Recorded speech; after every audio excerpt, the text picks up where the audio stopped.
After the shocking retirement of Chris Kleiman at Kansas State, and admittedly while he was coaching his last season in Manhattan, just about every Wildcat fan wanted one man to captain the proverbial ship next. Before Kleiman's retirement, it looked as if the timelines would just never match up, and K-State would have yet another Brad Underwood situation, but this time on the football field. And then Kleiman stepped away from college football and opened the door to the new old school. The announcement of Colin Klein as the head coach of Kansas State football was one that saw universal praise from the fan base, and that was only enhanced by the introductory press conference. Talks about living in physicality, being tougher and more disciplined than anyone else, and being relentless in all facets of the game struck a chord with everyone in the K-State community, not only because it harkened back to the old days of Bill Snyder, but because this was someone who lived that reality with K-State before. But one thing that struck a lot of people was that he mentioned the staff would be relentless recruiters. That was the part that intrigued a lot of people, including me, not just the recruiting, but the staff part as well. And so, Colin Klein set out to build his first staff in Manhattan. Now that the staff is complete, we're going to be looking at the history of the coaching staff as it currently is. That is, the position coaches, the coordinators, and one of the support staff members. If you'd like a different video on the support staff themselves, feel free to let me know in the comments. This video is meant to be a brief introduction to each of the new staff members and what they're all about, including their history. And although this isn't exactly looking like the Ron Prince coaching tree, which admittedly had no reason to be half as good as it actually ended up being, it certainly has its fair share of great pieces. So, welcome to your instructors for the new old school. Of course, the easiest place to start is always going to be at the top, so let's talk about Colin Klein as a coach. Now, of course, this is his first time as a head coach, and his coaching history actually isn't as long as most other head coaches. He started his coaching career in 2014 at K-State as a GA, and then it only took him 11 years, or 12 depending on how you're calculating them, to become a head coach at the Power 4 level, specifically back at his alma mater. But it's easy to understand why. He was a Broyles semifinalist, which means that he was one of the top assistants in the country while he was at Texas A&M, a place that he only left to go to because of A, admittedly a whole lot of money, and B, because he wanted to foster more coaching connections. And that's a big thing that sticks out with this staff, is he wouldn't have built this staff the way he did if he didn't have those Texas A&M connections. Now, it's also extremely likely that he is going to be the primary play caller for K-State. Despite the offensive coordinator being announced recently, it's very likely that Klein will be the primary play caller. Now, what does his play calling tendencies look like? Well, he's very much a modern RPO style of play caller, which makes sense considering how he's viewed as one of the brightest minds in college football on the offensive side of the ball today. And one of the most striking things about his offenses is just about everything he does has purpose. You'll hear about a lot of eye candy from offenses whenever you're watching any given broadcast, but it's very rare that all of that eye candy genuinely has purpose. That's exactly what Colin Klein has managed to pull off with his offense. Every single motion exists to either set up something on that given play, be it escort motions or to get free releases, or to set something up later. And this also helps his offenses be remarkably efficient and very quarterback friendly. And this is something that we even saw back at Kansas State when he was still just a baby when it came to play calling. In terms of the most notable players he's coached, most of them are Kansas State, with Skylar Thompson and Will Howard being the highlights, but he also coached Marcel Reed at Texas A&M and turned him into a very good quarterback there, which he was relatively unheralded, or at least not thought of very highly in the general college football sphere before this season. So his calling card is not only just being a K-State legend, but also coining the term the new old school. The next member of the staff is one that was met with some, I suppose you could call it hesitancy, from the fan base, and that's Sean Gleason at offensive coordinator. Now, I'm pretty sure God himself could be calling plays, and people would find a problem with him as offensive coordinator, but that just comes with the territory. So, what's the history of Sean Gleason? Well, he led some very excellent offenses at Princeton and Oklahoma State before, and reports are conflicting here, he was either asked to leave or wanted to get closer to home, so he went to Rutgers, where things didn't go quite as well for him. That's why he spent the last few years as an analyst, first at Northwestern, then at Missouri, before becoming the Mizzou quarterbacks coach. Now, Mizzou, as an offense, and trust me, I know, was an offense that was predicated predominantly on the run. But what does Sean Gleason's past as a play caller really mean? I'm going to say something that a lot of K-State fans are really not going to like, but his running game reminds me a lot of Courtney Messingham, and his deep passing game reminds me a lot of Matt Wells, which, yeah, a lot of those names aren't going to sound particularly pleasant to a lot of the people in the K-State fandom, but I'm here to tell you that those are actually pretty solid comps and very good compliments for what Colin Klein wants to do. Now, at Oklahoma State, he of course did a lot more of the Gundy spread him out, throw it deep offense, but he's always someone that has very much been a vertical passing game prioritizer. And if Colin Klein is someone who really enjoys his RPOs, Sean Gleason is someone who traditionally just enjoys the read option part of the game, whether it be jet options or the more traditional zone read. So in a lot of ways, I can see the marriage there between Colin Klein and Sean Gleason's schematic concepts. But the big thing that Sean Gleason, the biggest thing for him is really he wants to push the envelope anytime that he is given the opportunity. The vast majority of his play calls and his passing game is based on the deep shot. Everything else is sort of secondary. But he has shown an ability to adjust his personnel, whether it be running a two-quarterback system at Princeton that actually led to one of the best offenses in FCS, or the more spread-based system at Oklahoma State before switching to a more two tight end or bigger sets at Rutgers. He has a lot of different experiences with a lot of different offenses. Now, the knock against him is, of course, he was fired from Rutgers, and that's a reasonable thing to point out, but I understand why this hire has been made, because in a lot of ways, it's the perfect marriage between new age motion, which he used a lot at just about every stop, and old school read option concepts. So, if you'll forgive me for going back to the well, he really is an offensive coordinator that embodies the new old school. And with Colin Klein's run game scheming and pass game scheming, as well as presumed play calling, this is someone that could actually very much help Colin Klein grow into each of those roles by complementing his already good skill set.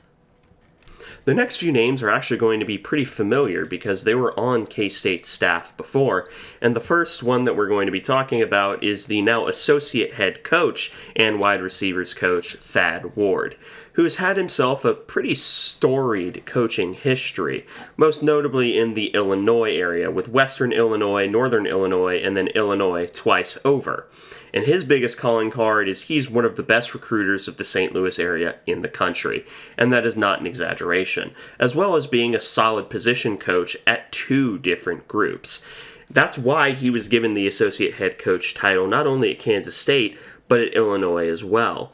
But he's also coached some really notable players, both at receiver and at running back. He's coached 3 FCS All-Americans, which were in a period of 4 years, and a collection of really good receivers who ended up making their way to the NFL, as well as a name that K-State fans are probably cursing right now in Jace Brown, who ended up transferring to LSU.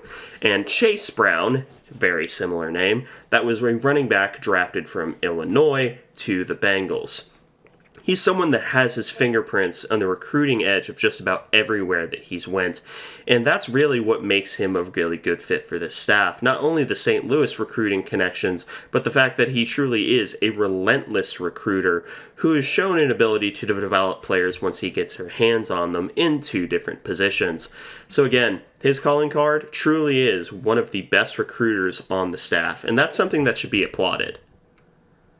Now, Christian Ellsworth, if you were just looking at his coaching history, is someone that you might shrug your shoulders and say, okay, that's fine. However, if you look very closely at his coaching history, it may remind you of someone. Starting out as a GA at K-State, admittedly taking another year as a grad assistant, moving on as an offensive analyst twice over, and then a different position coach, and someone who's under the age of 30 whenever he started his coaching career. That sounds like a very similar character arc to the current head coach in Colin Klein. In fact, Christian Ellsworth played for Colin Klein while Colin Klein was coaching at Northern Iowa. And Ellsworth has followed Klein just about everywhere he went, except for South Carolina and Nebraska, where Ellsworth went out on his own. Now again, this one is a lot more prospective, but he's gotten a lot of credit for developing some quarterbacks, including, again, Skylar Thompson and Will Howard, as well as Marcel Reed. You can't really separate, as of this point, the work done by Ellsworth and the work done by Klein. But the fact that he's thought of so well, and he's not even 30 yet, is something that should be applauded, and getting a young coach on staff is going to always help out whenever you're trying to relate to a younger generation. So if he can just resume the coaching staff or the coaching ties that he has had back when he was an assistant here at Kansas State, and what he did as an analyst, not only at Nebraska and South Carolina, but most recently Texas A&M, he will be an asset for the K-State quarterbacks room. And another familiar face, this time it's Brian LePack, back at tight ends after a year of coaching the offensive line at K-State. Now, he is someone that has been known as a little bit of a wonderkind, and it makes sense given that he graduated from law school, which I am now in the process of doing, not graduating, but finishing up. And he himself has had an interesting little career path, again, starting off as a GA at Indiana and Oklahoma, before getting a job at Southern as a run game coordinator and offensive line coach, where the entire Southern offensive line were all SWAC honors, 3 of them being first-teamers. I don't care what level you're at, that is damn impressive. And then he came to K-State as a quality control coach, then tight ends, then offensive line, now he's right back to tight ends. Now, the most important and the most obvious name that you could link to Brian LePack is Ben Sinnott, who is a second-round draft pick out of K-State at tight end. But he's also helped develop people like Will Ancio, and most notably, other than Ben Sinnott, Garrett Oakley. So him going back to tight ends and presumably being back in the box to help out is something that should be a boon for Kansas State, given how well he worked in the box previous years and how good he was at developing tight ends. And this is one of 2 names that remained on staff from the previous Kleiman staff, and really it was the one that most people were excited to see back. Now, this one is really exciting because you look at him, you look at his coaching history, and you think, well, Corey Patterson hasn't been around too long. But then you remember he's being put alongside Thad Ward. I'm not exaggerating when I say that if you're just looking based on the 2 coaches and you look at a 1-2 punch, there is no better combination in the country between Thad Ward and Corey Patterson for the St. Louis area. And this makes sense because Corey Patterson coached high school football in St. Louis, and fun fact, before he started his coaching career, he was actually an accountant. No, I couldn't make that up if I tried. But his coaching staff and his coaching tenures have been relatively short. Illinois as a tight ends and running backs coach, Purdue as running backs, and most recently Oklahoma State at running backs. And that's why his coaching list of notable players is relatively short. Although he has certainly come up with a very funny name and a very good name for a collection of running backs, that being the Downhill Bully Gang. And that's really something that he's carried with him with just about every running back that he's coached. He teaches them to be bruisers. He teaches them to fall forward. And that's something that you can see with former Oklahoma State and now Kansas State running back in Rodney Fields, as well as the aforementioned Chase Brown and Tyrone Tracy. So, again, this is another one where the main calling card is he's going to be one of the best recruiters in the staff and might be one of the best running back recruiters in the conference. And, again, when you're relying so heavily on a position where it's a lot of innate talent like running back, one of the best things that you can do is be a true recruiter. Finally, we get to talk about the big boys, and it's led by a big boy himself and Mike Schmidt. Of all the names on this list, outside of maybe Buddy Wyatt, Mike Schmidt's player's resume record is one of the most impressive, if not the most impressive. And it starts because he was a very loyal guy to San Diego State, where he spent the majority of his coaching career outside of 3 years, 2 at Syracuse and 1 at Mississippi State. Now, you can just go ahead and look at all of the notable players that he has coached at San Diego State. And there are a few names that probably stick out to you most, that being Matthew Bergeron from Syracuse, and of course, Josh Simmons. If you're a K-State fan, odds are you're probably a Chiefs fan as well, so you're familiar with Josh Simmons, who transferred to Ohio State to become a first-round draft pick and the blindside tackle for the Chiefs. His calling card is, physicality. His running games have been consistently some of the best in the country, not only because of pure volume, but also on a yards per rush standpoint. And although some people will point out to his pass blocking metrics not being necessarily the greatest, you have to keep in mind that a lot of those are due to the fact that his offenses that he operated in, they just simply weren't operating under the assumption that pass blocking was the most important thing. He still gave up very few in terms of raw sack numbers, but again, that's the double-edged sword of it. You don't pass the ball too often because your game is predicated on the run, so you're sort of playing left-handed whenever you're trying to throw the ball and put in obvious passing situations.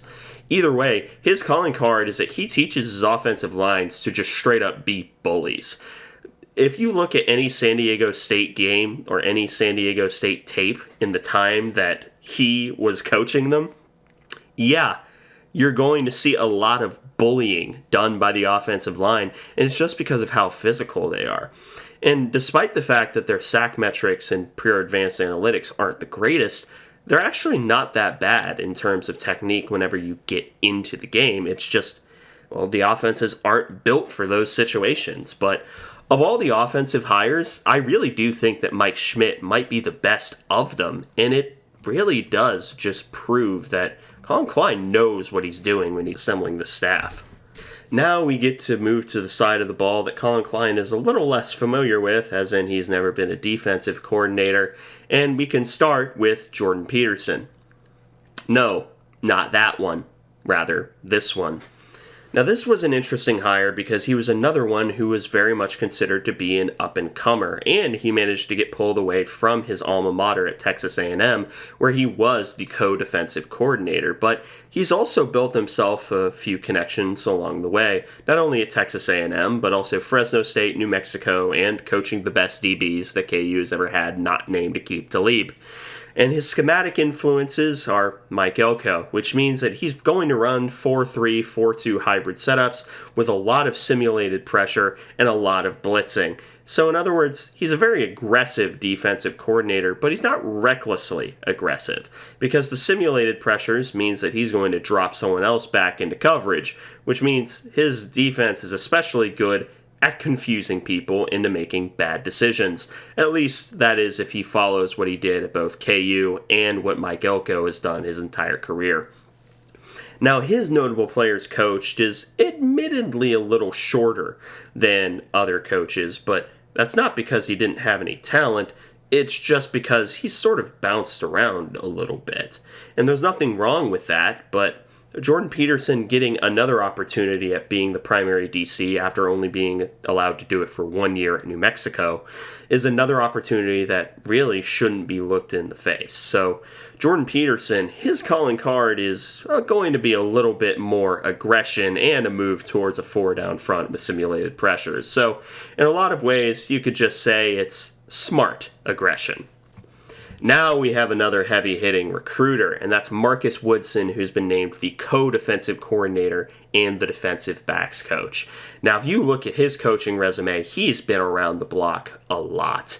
And it's easy to see why, because he's shown not only elite recruiting chops, but the ability to develop defensive backs as well. He's been all around the SEC and Florida State, and is known for his ability to develop defensive backs. And you can look at that just simply by who he has coached during his time, including, and this is the most impressive to me, Noah Igbenogany, who he turned from a former wide receiver who wasn't getting any playing time to a first-round draft pick at corner.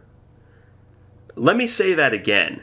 Marcus Woodson turned a receiver into a first-round draft pick at corner. I really think that that's all that needs to be said. And that's why he's coaching the defensive backs. And I would imagine he focuses mostly on the corners because that's where his best players have been. So not only is he a good recruiter, but he's proven that he's a developer of talent as well. And he's done it at multiple stops, and there's no reason to think that he can't do it again now. Jeremiah Johnson is another interesting name, and someone that I think embodies the term physicality when it comes to his defenses. And he's just listed as a defensive backs coach, but he also has defensive coordinating experience at multiple different stops. And it's also worth noting that in the 2 stops that he had at Louisiana Tech and Coastal Carolina, each of which where he only had the 1 year, they saw marked year-over-year improvement from the previous year, from Louisiana Tech in 2024 being one of the most improved units in the country. Now, were they great? No, but they were certainly an improvement from previous years. And I think a lot of that just comes down to the coaching of Jeremiah Johnson, and there's nothing else really to say about that. Everywhere that Jeremiah Johnson has gone, he has improved the defense year over year. So he really is a sort of fixer for any defense that needs him, and the fact that he was pulled away from a similar position and an interim head coach to come be a DB's coach at Kansas State, I think just speaks to Colin Klein's pull. We get another really experienced coach on the group, and that's Nick Toth, who's going to be coaching the linebackers. Now, he's been coaching since 2000 and has had a lot of experience as well, also at SEC schools, but also in the Big Ten, but the one that you're probably most impressed by is the fact that he had a Thorpe Award winner at Air Force. And I hate to do this again like I did with Marcus Woodson, but let me say that again slowly. He had a Jim Thorpe Award winner, which is the best defensive back in the country, at Air Force. Again, remarkably impressive stuff. And he's also done this as a defensive coordinator and defensive backs coach and linebackers coach. And you look at his list of names he's coached, it's a short list, but certainly some impressive names on there, including coaching Von Miller and Kayvon Thibodeau, both of which were very high draft picks and solid edge rushers in the case of Kayvon Thibodeau, and probable Hall of Famers in the case of Von Miller. He's another someone who has a lot of versatility to his game, and I think the fact that he coached the nickels and safeties at Air Force really will help him coach the linebackers at K-State, just because of the way that linebackers in Jordan Peterson's scheme play. So this really is a really good complementary piece between Nick Toth and Jordan Peterson on defense. So if I had to pick his calling card, it, again, I hate to be lazy, is just hard-nosed development, specifically with those who are blitzers. Buddy Wyatt, the other holdover from the previous staff, and the one that I was happiest to see holdover. He's been coaching since the 1990s, and he has some really impressive names on his coaching resume. And this one is easy. He's a very, very good developer of defensive end talent and has recently shown a lot of upside in his recruiting, including taking Felix Anudike-Uzomah from someone who was just going to go to Mizzou as a regular student to a first-round NFL draft pick. So, again, there's not much to say. We're all familiar with Buddy Wyatt, and he has an impressive track record and is now going back to coach the defensive line rather than just the defensive ends. Yet another familiar name in Stan Weber with special teams. Now, he was here at Kansas State for a while as a GA and a special teams quality control coach, as well as at South Carolina, but his real calling card is the special teams coordinator at Toledo, where he really did make his most mark, with Toledo being one of the best special teams units in the country, not only in the return game, but also on the punting game and kicking. So him being the special teams coordinator after years of special teams U being, if not dead, dormant, this will definitely help things. And he really has that attention to detail that special teams coaches need. And finally for this list is Jeremy Jacobs, whose coaching history consists of the U.S. military. Yeah, he was an Army Ranger and is a veteran and has been someone who has been been around the block for coaching since 2014, but most notably has been following Mike Elko since he was at Duke. And he's someone who may not fit the mold of what you traditionally think of a strength and conditioning coach, because he's also someone who is a strong believer in sports science. So he's not someone that's just going to go, and I'm not saying that most strength and conditioning coaches are like this, he's not someone that says just go lift and run more. He's someone who's going to use sports science and analytics to try and figure out how to best athletically mold every person on the team. And that's going to be a more impressive thing, and something that I'm very interested to see how it works with a more data-driven approach, not only because it's data-driven, but also because it's being coached by someone who is an Army Ranger, who you may or not be known for discipline. So there you have it, the relatively brief profiles of each of the new Kansas State coaching staff. And although it is relatively brief, I felt that it was best to get this out without doing a full deep dive, just because I wanted people to get to know these coaches a little more. But if you want to see specific deep dives on any of these coaches, feel free to comment it down in the comment box below. And if you enjoy the video, please be sure to leave a like for more film breakdowns, and be sure to listen to Connor and I's podcast, the Aggieville Alley Cats, for just about any other piece of Kansas State news that you could possibly want. But for now, I'm Ace Edwards, and thank you for listening to this episode of the Alley Cat Film Room, and have a good rest of your day.